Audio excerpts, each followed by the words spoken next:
You want to listen to a podcast? By who? Georgia GOP Congressman Doug Collins. How is it? The greatest thing I have ever heard in my whole life. I could not believe my ears. In this house, wherever the rules are disregarded, chaos and mob rule.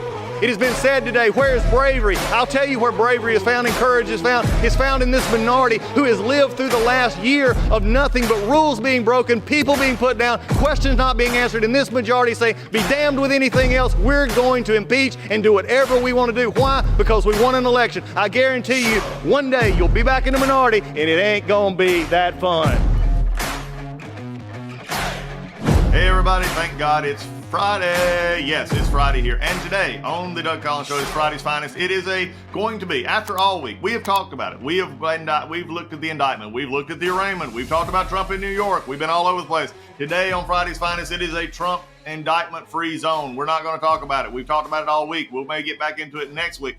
But today, no, it's Friday. It's Masters Week. As we speak, they're playing the lovely course in Augusta, the home of really, in my mind, American golf. I know there are going to be many out there who may disagree with that, but fine, you can have your opinion and be wrong. I'm happy to let you be.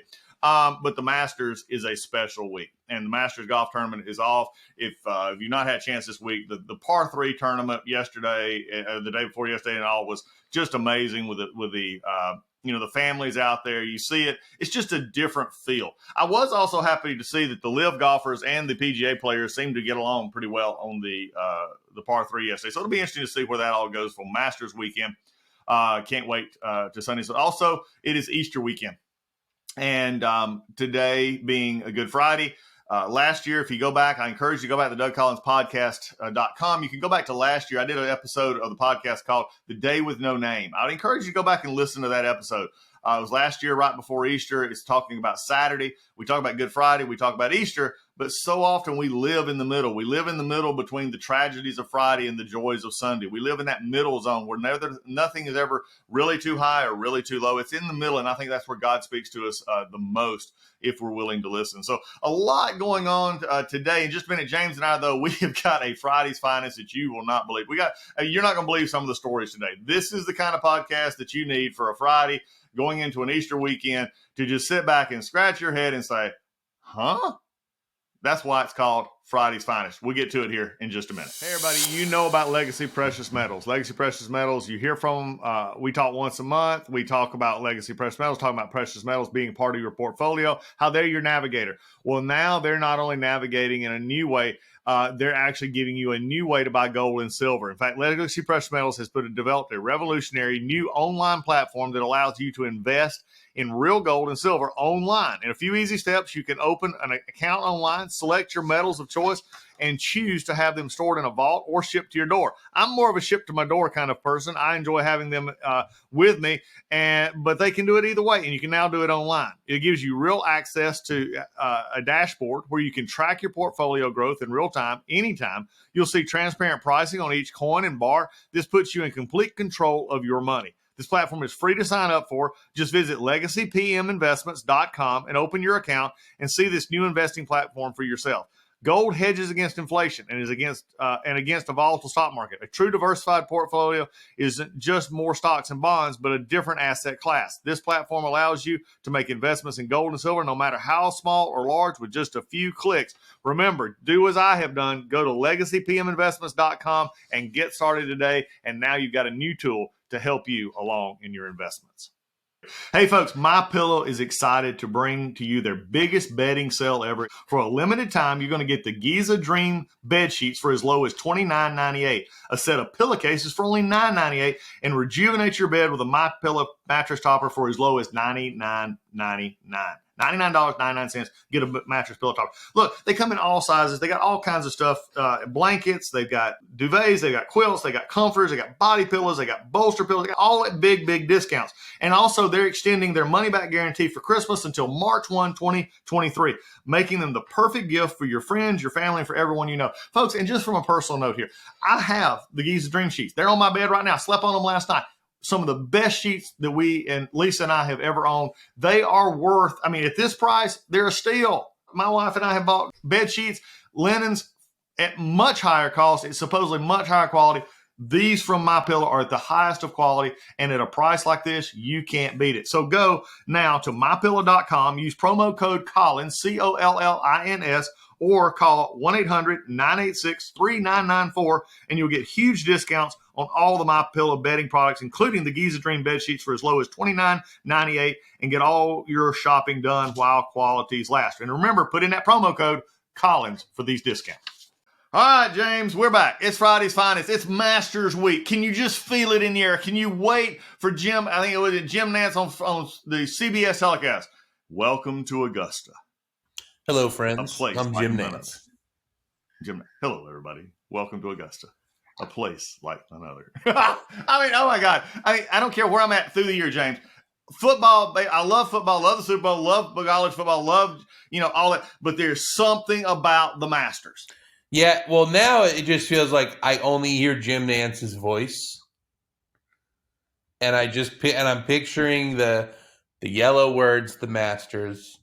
I'm slowly showing the grass and the big trees, and really, and it comes up. The only thing about the Masters rising. that I really care about is one day I want to get there and try the pimento cheese, because that's all I hear about. And it just sounds so good. Well, we've been talking about this for a while, James, about getting you to Georgia. I promise you this. We get you to Georgia, we will definitely have you some pimento cheese, okay?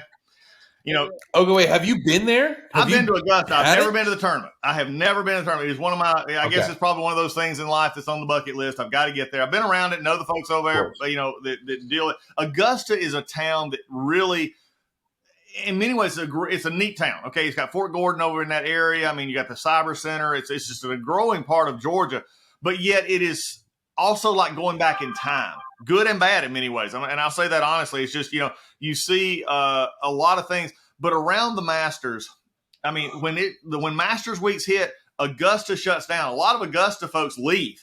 They rent their houses out for thousands for the week. Oh, yeah. I mean, those people hit the jackpot. Oh my goodness! I know some who've literally said they pay their house payment for the year on those 2 weeks around the Masters. How much now? Do you know what it costs to get into the Masters? I know. I mean, because the tickets. I mean, again, this is another thing. Tickets are passed down through actually wills. I will my Masters tickets to my whoever. I hadn't checked lately. I mean, if you can find them out there, maybe somebody at DougCollinsPodcast.com, go and send us a note telling us how much it is. Tickets are passed down through their wills? Yes. Look, what people don't understand about the Masters, and people get upset about this, it is a private club, period, end of statement, and they do not care. A few years ago, the Masters, you have to go back in time now. The Masters went through all of the issues of no women, no person of color, those kind of things back in the 90s, in the 2000s, especially the women issue. And in the early 2000s, I believe it is, you can go back and check this, and I didn't check it because I didn't think about it. They went through a time in which the folks were going to boycott the advertisers. In the Masters, there are only 2 or 3 advertisers, period. And they only have like 2 or 3 times during the hour in which they will cut away for a short amount of time from the Masters. That's in the Masters contract with CBS, okay? And they were going to boycott to help pressure the Masters to change their makeup of their club. The Masters simply said, we will change when we're in the process of looking at that. We're evaluating it. We'll make our change when we want to. And this year we will accept no sponsorship for the Masters tournament. And CBS, of course, wasn't real sure about that. And, they didn't have a choice in it. Masters said, we're not doing it. You can show it. You cannot show it. We don't care. Yeah, they're like, whatever. What are you going to do? It's not up to us. It's like it doesn't affect us. Yeah, but I mean, think about that today. How many organizations bend to the whim of you didn't include me kind of thing, and they just said fine. Biggest golf tournament, one of the biggest golf tournaments in the world. They said fine, just don't show it. They literally said put your money where your mouth is. Yeah, and so they did. And of course, later on, Condoleezza Rice is a member, and they've changed over the years as it goes. But I'm sure it's for the better. I mean, it's not. Yeah, I mean, I'm saying just have clubs just for dudes. But I'm not and I'm not defending going back and forth how you want to. Although I will say this, I mean, in a country in which freedom of assembly is part of our core values, racism and prejudice are not. But James, if I wanted to have a meeting in which is just me, you, and my dog Cree, and that was the exclusive membership, nobody else can say anything about that. Right. And they just put it out there. They just said, look, we're not going to take advice from anybody else who's not a member of our club. It's the most golf thing possible. It is. It's just an amazing place, though. I mean, like I said, it's just I've had friends who played the course. It's very hilly. This is one of the things that everybody talks about with Tiger Woods coming back last year and playing. It is not an easy course to walk.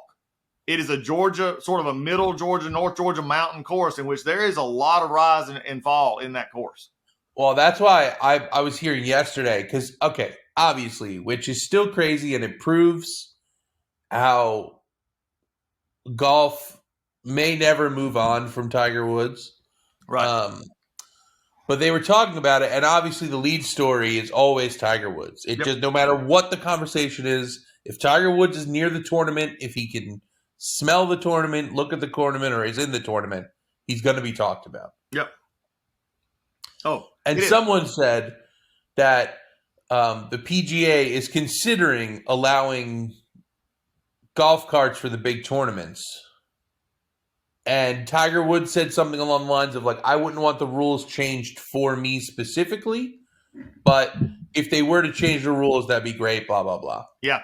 And someone was like, if golf is smart, they will change this rule by next year and give Tiger Woods another 10 years because golf is not going to survive without him. Oh, it is amazing.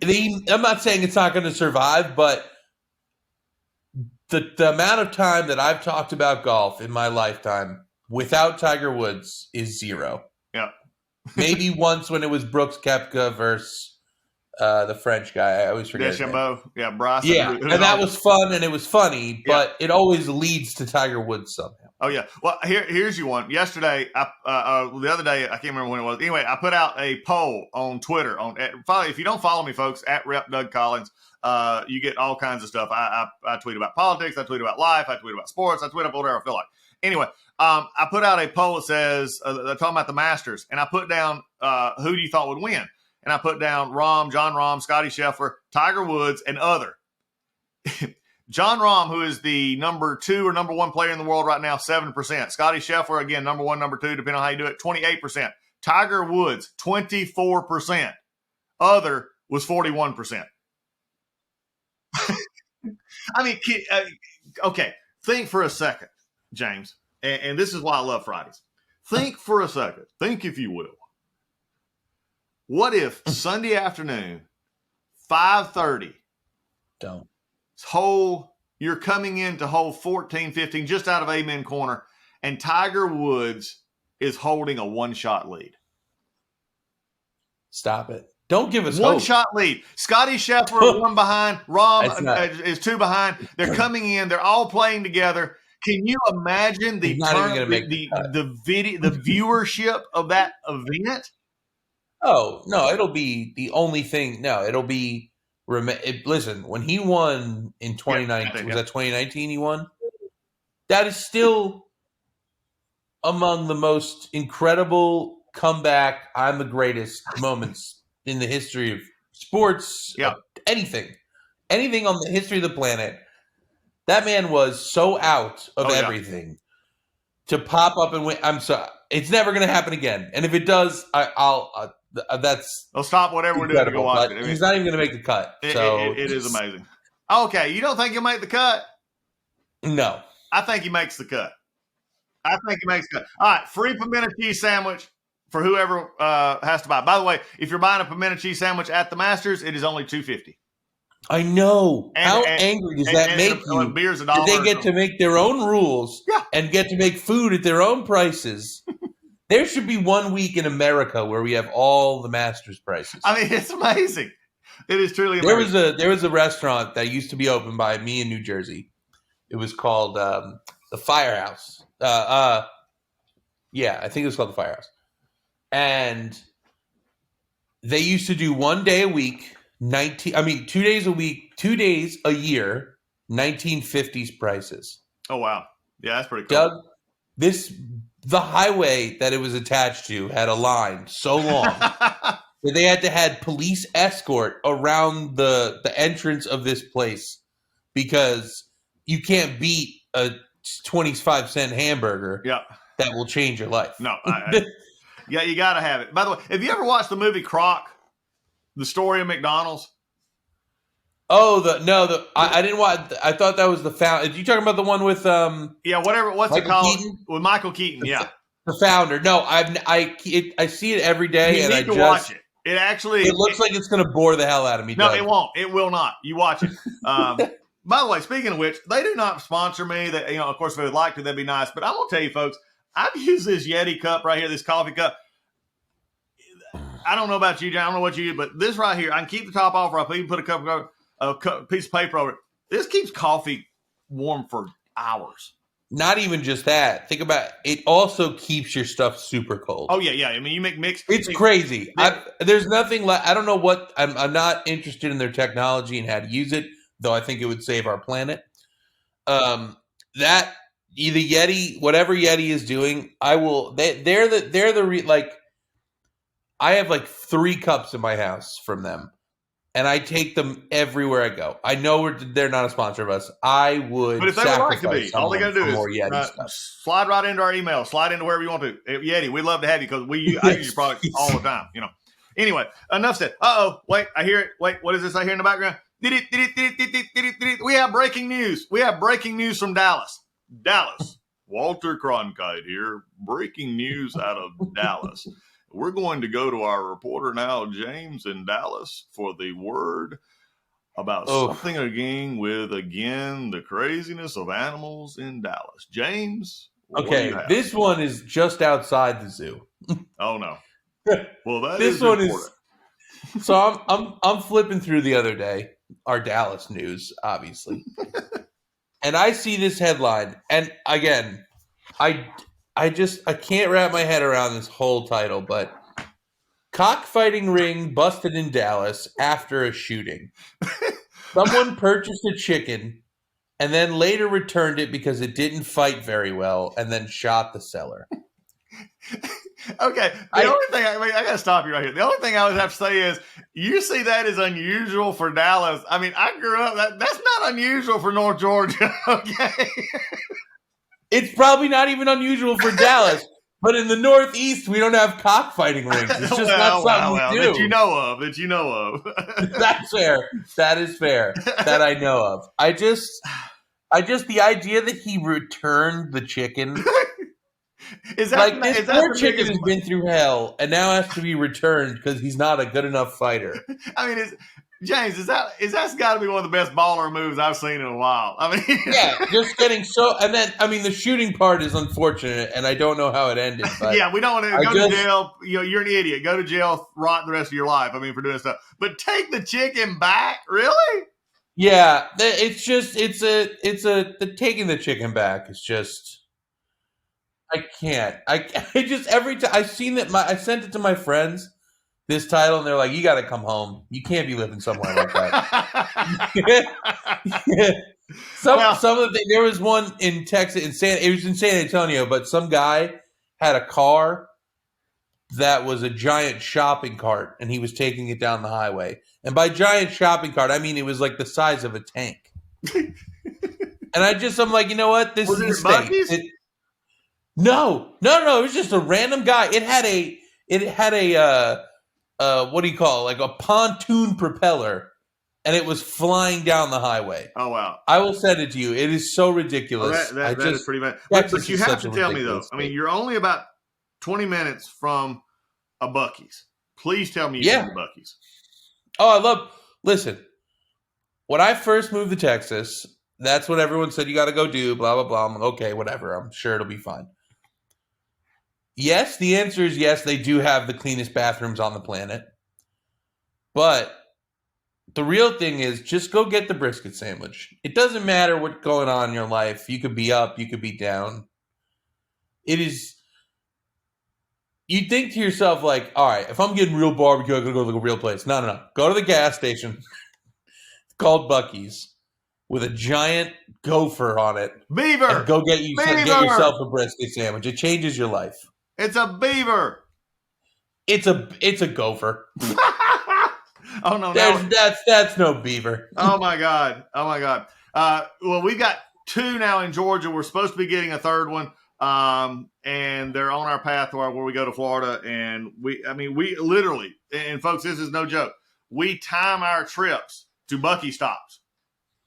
I mean, I just had my friends here, and we had a great time. They're like, I loved everything. They're like, if we come back here, we're going to Buc-ee's first because that's what we want to do. oh, it's amazing. And by the way, you can go. There's a YouTube. You can go to one of the like YouTube or other places, and there's documentaries on Buc-ee's.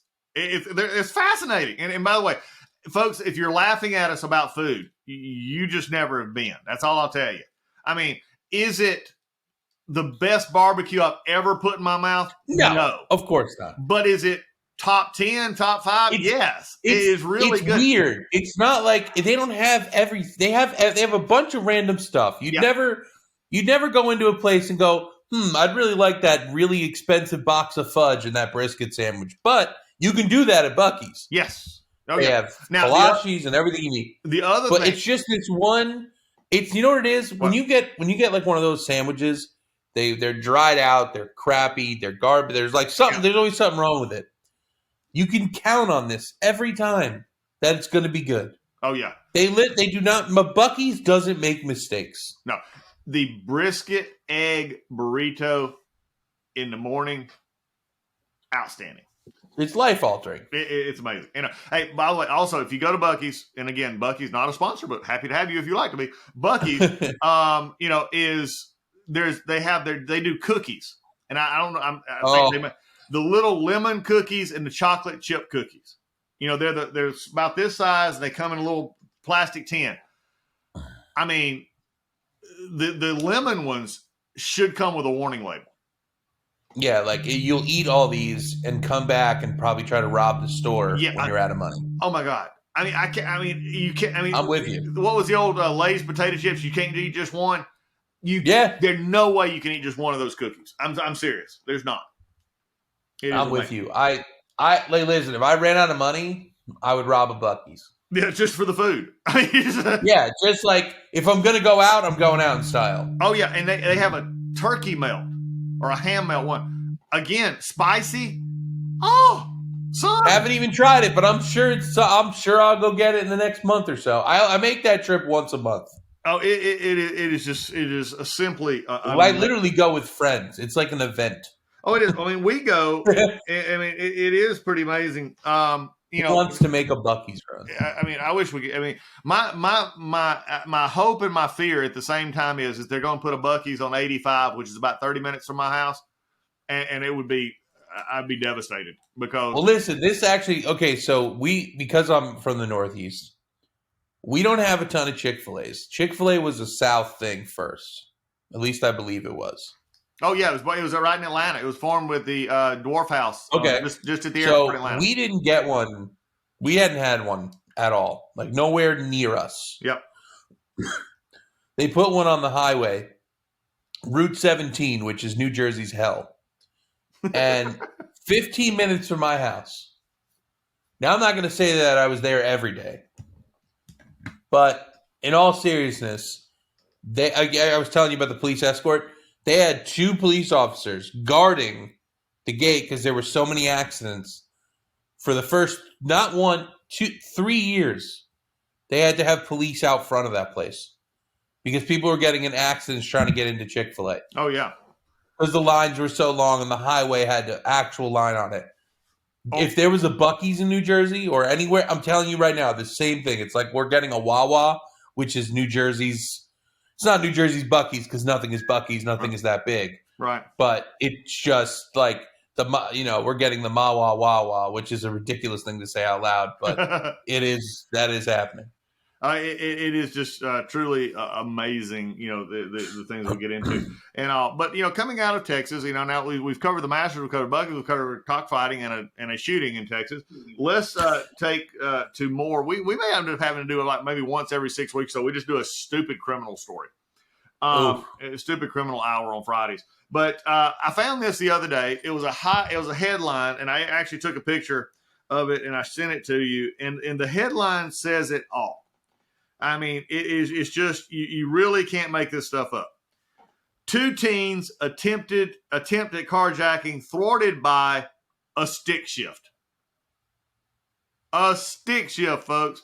Of course, for some of you, maybe younger generation, you have no idea what that is. Well, let me explain to you. There are automatic cars, which is what 99% of the cars are nowadays. In fact, when I bought my truck a couple of years ago, I wanted a stick shift and could not get it in an F-250. I couldn't get it. You're like my dad. He would murder for a stick shift. He has one now. In his I could get a but brand new F-250, which what I'd saved up for years. That's my 30-year truck. Could not get a stick, so I got it in automatic. Yeah. But I used to have a Ford Ranger stick. I had a lot of sticks. 4 on the floor for the Ford Ranger, or was it on the or is it? Oh, the floor. It's floor. Yeah. But you played it. That's how you learn to drive. These 2 wonderfully stupid criminals, which by the way was caught on video, and it was they throw the guy out of the car. To his goodness, he didn't fight them. He just let them get in the car and not worry about getting shot or anything. Yeah. The 2 idiots get in the car, one on one side, one on the other, and the security camera from I think it's the gas station, is sitting there filming this whole thing, and you're sitting there waiting for them to go off, and they wait, 30 seconds, 45 seconds pass by, and all of a sudden they get out and run away from the car. They couldn't start it down the road. I'm crying. I mean, are you kidding me? Doug, listen. It is. It's weird because my generation knows how to drive stick shift still because all our dads drove stick shift. Yep. So you don't have a choice. You're learning one way or another. Damn it. Being stupid enough to think you could do. All right. First of all, being dumb enough to try to commit a carjack without even thinking that's a possibility. Obviously, it's beyond millennials. It's Gen Z plus. Yeah. But can I tell a quick stick shift story? All right. So I'm 9 years old, maybe 8, I guess.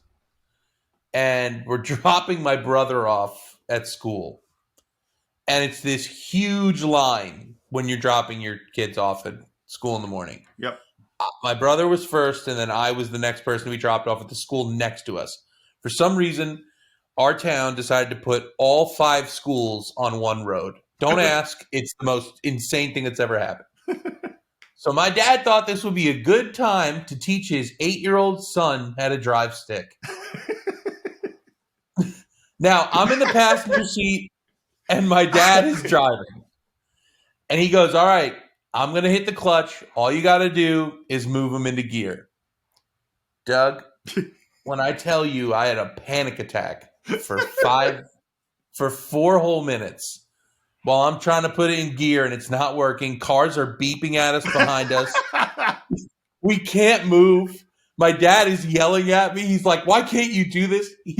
It was Doug. It was out of a movie. I was like half crying. I'm like, I swear I can do this. He goes, you're an idiot. Let go. I'm like, I can do it. And he's like fighting me for the stick shift. This is in like an old little Saturn that my dad had. Doug, I'm telling you, it felt like it was 9 hours, but it was like 4 minutes of hell for me. And my dad is like, you are going to learn in a couple of years. My God, please don't ever touch this car. Oh my God. I love it. It's like, I could be a contender, Dad. I know I could. Yeah, I can do it. He's literally, we're wrestling for the stick. And I'm like, I can put it in fourth. He's like, you can't even put it in first. Get out of here. Yeah, it is wild. Yeah, it's split in my house. I think both of my boys can drive sticks, but not very well. No, I'm terrible at it. I'm not going to pretend. I still have nightmares about it. I miss it. My chief of staff, Brendan Belair, he had this was it a Audi Mazda? I can't remember which one. Anyway, a stick that he had bought, and sometimes when I was up in DC or I'd have to go somewhere, he let me borrow it. And we drove it out one day Lisa and I had to go to a meeting out in Virginia, out way almost the West Virginia border at what was that? They had the Homestead Homestead resort out there. It was a meeting we had to go speak at. And so I got to drive for like 3 or 4 hours straight. Oh my, James, it was back. I mean, it was phenomenal. I love driving. Oh, like you were 18 again? Oh, I did. I love driving a stick. I did. And I didn't really necessarily grow up driving a stick. You know, I learned as I went. But I had, back in the day, I had a little Volkswagen Beetle. I had a Ford Ranger. You know, cars that I just loved. I just love the stick. And they went away from it. And I think it's a tragedy. But it also keeps idiot carjackers. Yes. It kept one the vehicle best safe. alarm you could have, just put a stick in there. You're like, that is. And also, I just want to shout out the photo you took. It's from the show Marty and McGee, which might be one of the best shows on TV. Anyway, go ahead. Yeah, Marty and McGee is amazing, and I did. Thank you for pointing that out, because we did take it from Marty and McGee. Hat tip to Marty and McGee. In that, but it's like, are you kidding me? I mean, you ought to just. I mean, and if you see the video of this, you see them getting so out funny. and running.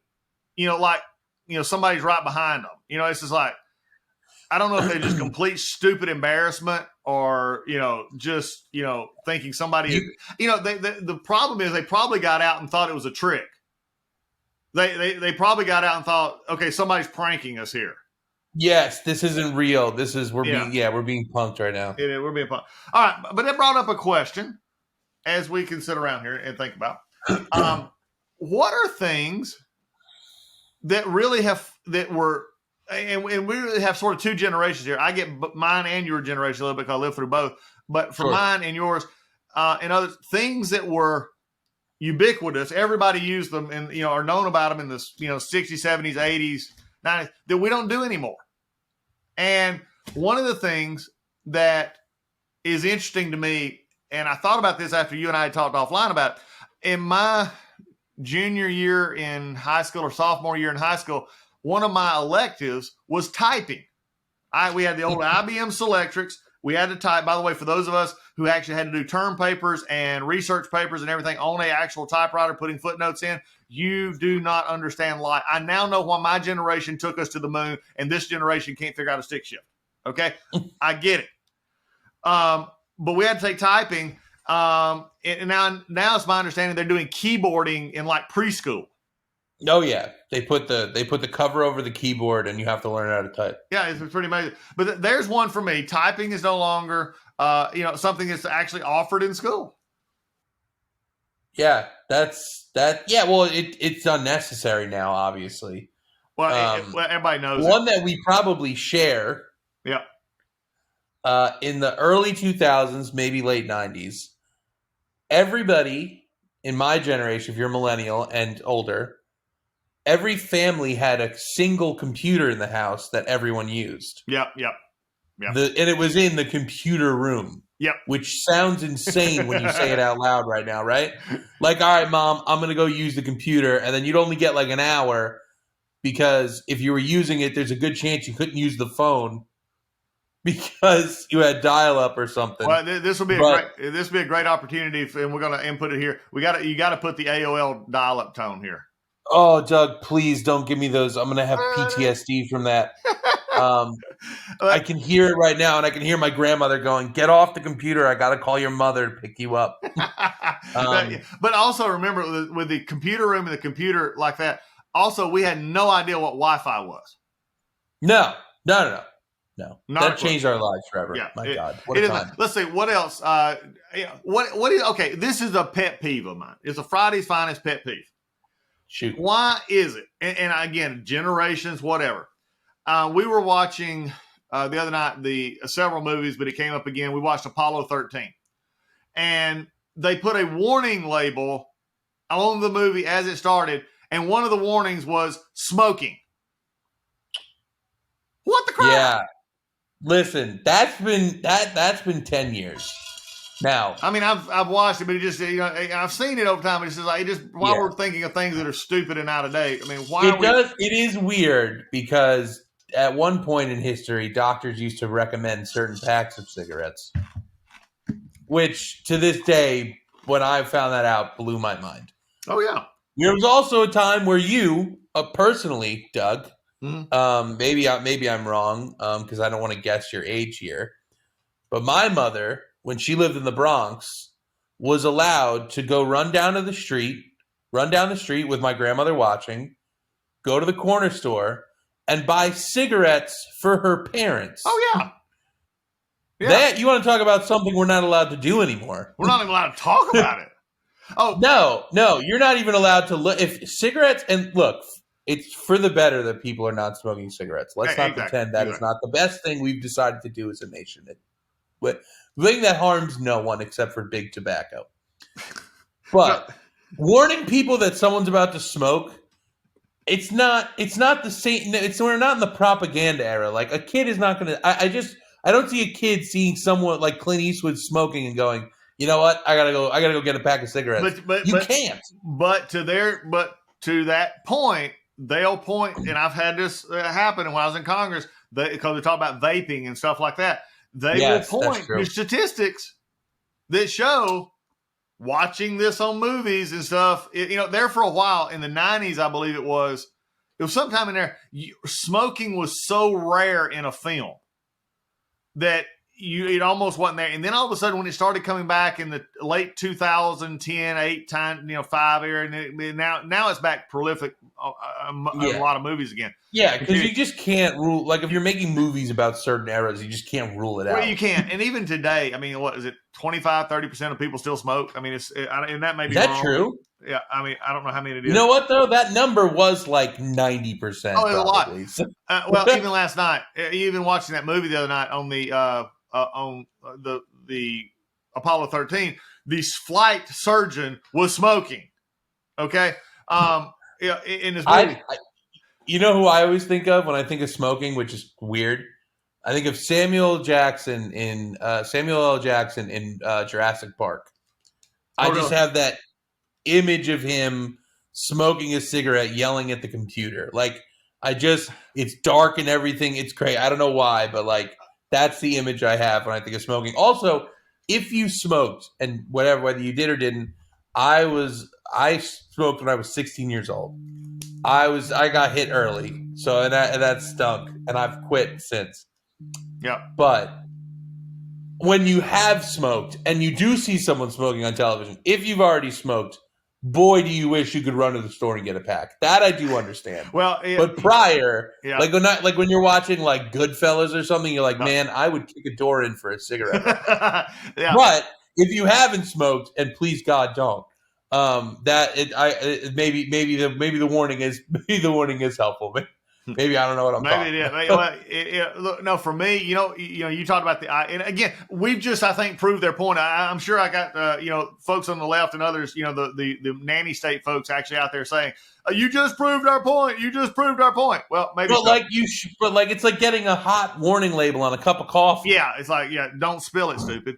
But for you mentioned a movie, Samuel L. Jackson, I think it was. You know what? When I think of smoking, I mean, of course, you got the gangster movies and everything, but the one smoking one for me that sticks out, and again, I guess it defines more maybe my generation, is Risky Business and Tom Cruise.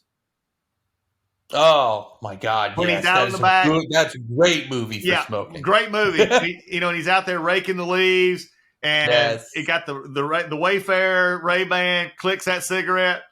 That's the classic image for me. He was the coolest man for 5 seconds right there. Oh, yeah. I mean, it's amazing. Listen, we can talk about it all we want. And I've heard this is a joke that I hear all the time, but like, unfortunately, smoking a cigarette looked cool.